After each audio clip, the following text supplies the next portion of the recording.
नमस्कार प्यारे बच्चों, मैं अली सर अड्डा 24/7 के CUT हिंदी चैनल पर आप लोगों का बहुत बहुत स्वागत करता हूं। बच्चों, आज हम लोग चर्चा करेंगे यूपी बोर्ड क्लास 12 का ज्योग्राफी का सिलेबस क्या होगा। तो आइए बच्चों, हम लोग इस पर फटाफट अंदाज में चर्चा करते हैं।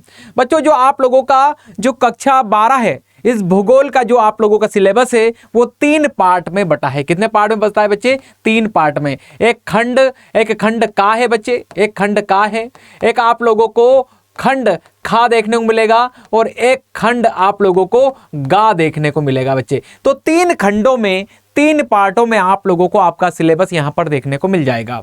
हम लोग बात करें इसमें कि तीनों पार्टों में किस प्रकार से यहां पर चर्चा की गई है। बच्चे, पहले पार्ट में आप लोग देखोगे तो पूरा विश्व का भूगोल आप लोगों को देखने को मिलेगा। कहां का भूगोल देखने को मिलेगा? विश्व का भूगोल। और खंड खा की हम लोग बात करें तो बच्चे खंड का पूरा भारत के भूगोल से संबंधित होगा। और खंड गा की बात करें तो इसके अंदर आप लोगों को प्रैक्टिकल से संबंधित विषय दिए गए हैं। ठीक है, प्रायोगात्मक हम लोग बात करेंगे तो इसी के अंदर विषय आप लोगों को यहां पर दिए गए हैं, उस पर भी हम लोग चर्चा कर लेंगे। तो बात ये आती है कि आप लोगों का जो सिलेबस होगा ज्योग्राफी का, ठीक है, उसमें जो सब्जेक्ट है आप लोगों का ज्योग्राफी, ये कितने नंबर का आने वाला है। तो बच्चों, 70 अंक का आप लोगों का ज्योग्राफी होने वाला है। कितने का होने वाला है? तो जियोग्राफी 70 अंक का होने वाला है। वो 30 अंक आप लोगों के प्रैक्टिकल के यहां पर रखे गए हैं। इसी पे हम लोग चर्चा करते हैं। सबसे पहले हम लोग खंड का की बात कर ले तो खंड का मानव भूगोल के मूल सिद्धांत। क्या नाम है बच्चे खंड का? तो मानव भूगोल, ठीक है, के मूल सिद्धांत। और इसमें आप लोग देखोगे तो पहली यूनिट, ठीक है, आप लोग चैप्टर भी कह सकते हैं इसको, चैप्टर फर्स्ट, या हम लोग बात करें पहली यूनिट, तो इसमें मानव भूगोल, उसकी प्रकृति और उसके विषय से संबंधित इसमें चर्चा की गई है। इसमें मानव का प्रकृतिकरण और प्रकृति का मानवीकरण, दोनों पे हम लोगों को विस्तार से चर्चा करनी होगी। और मैं अली सर आप लोगों को पूरा यूपी बोर्ड, ठीक है, मैं ही पढ़ाने वाला हूं। तो ये चैप्टर भी आप लोगों को मेरे द्वारा ही यहां पर तैयार करवाए जाएंगे। दूसरा चैप्टर क्या होगा बच्चे? यूनिट 2 की बात करें तो विश्व जनसंख्या। मैंने कहा ही था बच्चे कि पूरा जो खंड का है ये वर्ल्ड ज्योग्राफी से संबंधित है। तो देखो बच्चों, यहां पर विश्व जनसंख्या, उसका वितरण, घनत्व और वृद्धि, यहां आप लोग सब हेडिंग देख सकते हो। जनसंख्या वितरण के प्रारूप, जनसंख्या का घनत्व, जनसंख्या के वितरण को प्रभावित करने वाले कारक कौन कौन से हैं, जनसंख्या परिवर्तन के घटक क्या क्या हैं, जननांगीय संक्रमण क्या होता है, जनसंख्या नियंत्रण के उपाय क्या हैं, ये सारी चीजें आप लोगों को इसके अंदर बतानी होंगी। ठीक है, फिर बात करें चैप्टर नंबर 3 या यूनिट 3 की बात करें, इसमें मानव विकास की चर्चा करनी है। किसकी चर्चा करनी है? मानव विकास वैश्विक स्तर पे। ठीक है, इसमें उसकी अवधारणा कैसी है, उसमें वृद्धि और विकास कैसे हुआ, मानव विकास के 4 स्तंभ कौन कौन से हैं, और अंतरराष्ट्रीय उसकी तुलना हम लोगों को यहां पर करनी है।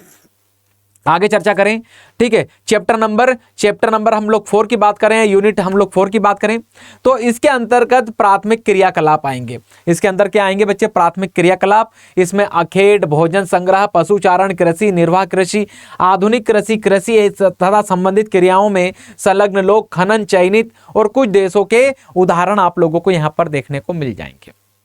ठीक है, तो ये 4 चैप्टर आप लोगों के यहां पर हुए हैं। आगे चल के चर्चा करें बच्चे हम लोग तो 5वां जो चैप्टर होगा आप लोगों का द्वितीय क्रियाकलाप। द्वितीय क्रियाकलाप में क्या आते हैं? उद्योग आता है, विनिर्माण सेक्टर आता है। तो देखिए, इस द्वितीय क्रियाकलाप की अवधारणाएं, उत्पादन के प्रकार, घरेलू, ठीक है, लघु स्तर, वृहत स्तर, कृषि एवं खनिज आधारित उद्योग, द्वितीय क्रियाकलाप में संलग्न लोग, कुछ देशों के उदाहरण देते हुए। अध्याय 6 की बात करें तो इसमें तृतीयक और चतुर्थक दोनों क्रियाकलाप आ जाएंगे। तो इसमें अवधारणा भी बतानी है, इसके व्यापार बताना है, परिवहन आ जाएगा, पर्यटन आ जाएगा, तृतीयक क्रियाकलापों में संलग्न लोग आ जाएंगे, कुछ देशों के उदाहरण भी देना पड़ेंगे, चतुर्थ क्रियाकलाप में संलग्न लोग बताना पड़ेंगे, पंचम क्रियाकलाप, ठीक है, बाह्य स्रोतन, अंकी विभाजन, इन सब पे हम लोग क्या करेंगे बच्चे? चर्चा यहां पर करेंगे।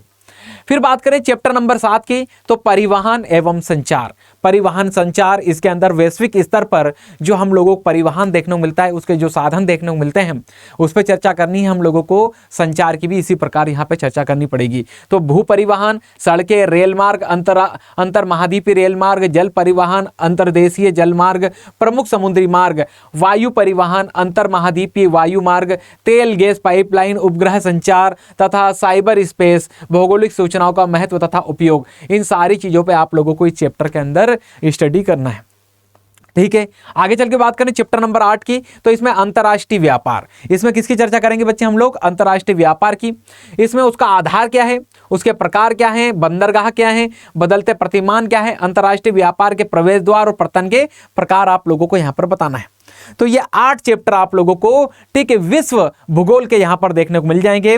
ठीक है बच्चों, 5 क्वेश्चन मानचित्र के भी आएंगे। 5 क्वेश्चन कहां से आएंगे, इसी वाले से आप लोग देखोगे खंड का से, तो आप लोगों को मानचित्र संबंधी क्वेश्चन भी यहां से पूछे जाएंगे।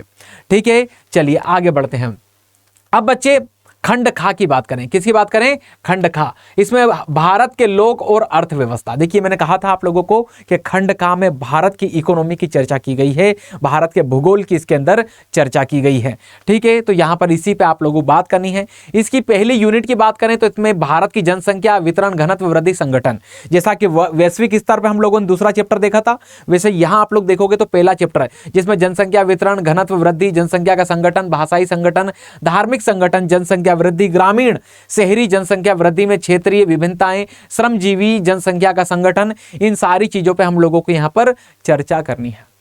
ठीक है, चलिए सेकंड यूनिट, किसकी बात करें, सेकंड यूनिट, इसमें मानव बस्तियां की बात होगी, ग्रामीण बस्तियों के प्रकार वितरण, शहरी बस्तियां प्रकार वितरण तथा क्रियात्मक वर्गीकरण आप लोगों को यहां पर बताना है।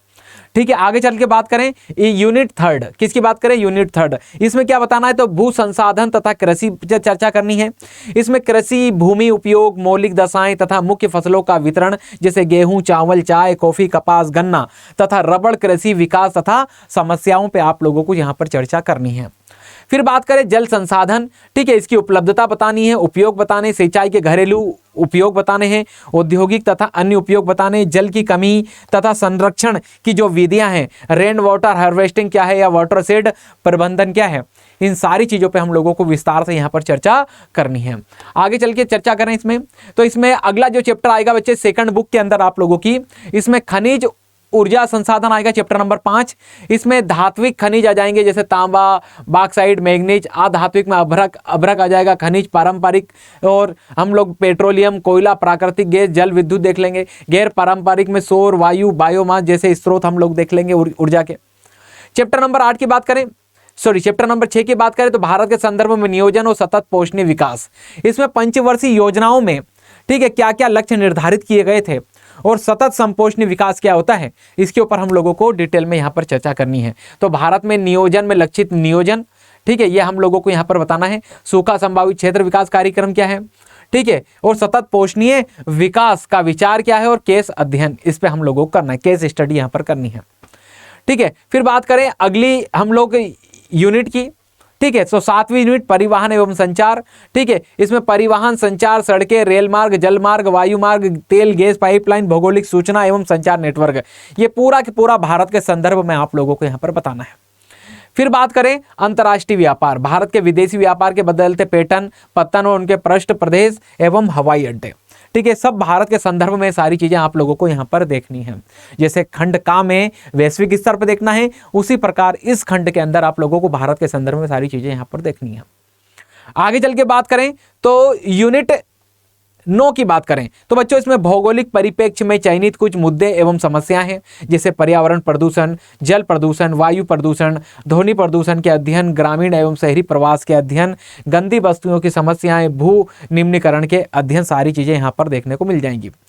ये बच्चे इस खंड में 9 चैप्टर आप लोगों के हैं और यहां से भी 5 प्रश्न मानचित्र से पूछे जाएंगे। तो बच्चों दोनों खंड के मिला के आप लोगों को देखने को मिलेगा कि 10 मानचित्र संबंधित क्वेश्चन, मैपिंग वाले क्वेश्चन देखने को मिल जाएंगे, पहली बुक से 5 और दूसरी बुक से 5। ठीक है, चलिए खंड गा की बात करें तो बच्चों ये पूरा प्रयोगात्मक है, प्रैक्टिकल। आप लोग सामान्यतः इसको कहते हैं ना, प्रैक्टिकल जो होता है 30 नंबर के प्रैक्टिकल होगा, थ्योरी 30 नंबर की होगी, 70 नंबर की थ्योरी होगी और 30 नंबर के आप लोगों को प्रैक्टिकल होंगे। तो इसके भी आप लोग देखोगे तो इसके भी कुछ यूनिट दे रखे हैं बच्चे, उसने कुछ चैप्टर दे रखे हैं, जैसे आंकड़े, स्त्रोतन तथा संकलन, ये आप लोगों को प्रैक्टिकल में आ जाएगा। आंकड़ों का प्रक्रमण, ठीक है, आंकड़ों का आलेखी निरूपण, ठीक है, और स्थानिक सूचना प्रौद्योगिकी, ये आप लोगों के जो 4 यूनिट या आप लोग चैप्टर के लें इनको, ठीक है बच्चों, तो ये आप लोगों के प्रैक्टिकल के होंगे। तो बच्चों ये आप लोगों का भूगोल का पूरा सिलेबस था। ठीक है, तो इस सिलेबस को अच्छे से नोट करके रख लीजिए, क्योंकि सिलेबस ही ठीक है आधार होता है किसी भी पढ़ाई का। तो आप लोग जो नया सेशन चालू करेंगे अब जून से, तो जो पढ़ाई चालू करें तो इस सिलेबस को आप लोगों को पास में होना चाहिए। ठीक है, और हम सीयूटी हिंदी चैनल पर आप लोगों को पूरा आर्ट्स अच्छे से कंप्लीट कराएंगे।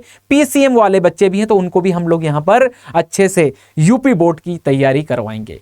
ठीक है, तो आई होप आप लोगों को ये सेशन अच्छा लगा होगा। अच्छा लगा हो तो चैनल को सब्सक्राइब कर लीजिए, जुड़े रहिए और ज़्यादा से ज़्यादा शेयर कीजिए। जय हिंद, जय भारत।